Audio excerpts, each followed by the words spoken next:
Welcome to my channel.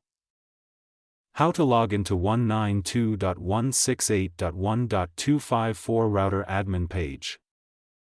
Step 1. Connect your device to the router. Before logging in, make sure your computer, laptop, or smartphone is connected to the router.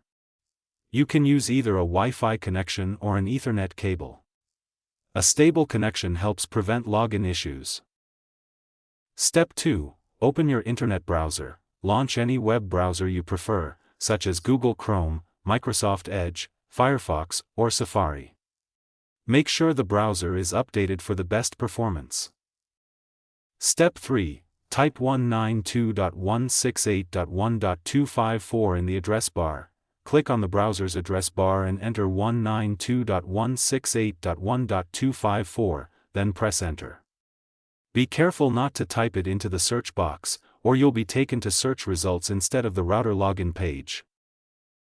Step 4. Wait for the router login screen. After pressing enter, the router's admin login page should appear within a few seconds.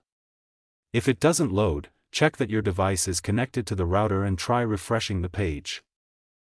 Step 5. Enter the router username and password. Type your router's administrator username and password.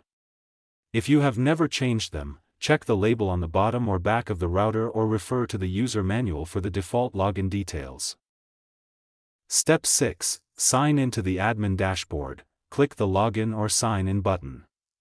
Once your credentials are correct, you'll be taken to the router's admin dashboard where you can manage your network settings.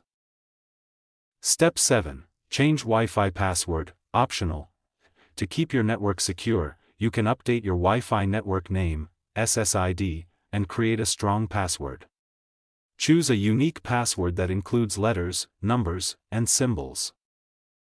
Step 8. Review router settings carefully. Explore the available settings such as Wi-Fi security, guest network, parental controls, and connected devices. If you're unsure about a setting, avoid changing it until you understand its purpose. Step 9. Save any changes you make. After updating your settings, click Save or Apply. Some routers may restart automatically for the new settings to take effect. Wait until the router finishes rebooting before reconnecting. Step 10. Can't access 192.168.1.254. Restart your router, reconnect your device, and check the IP address. If needed, hold the reset button for 10 to 15 seconds, then log in with the default credentials and set up the router again. Thanks for watching.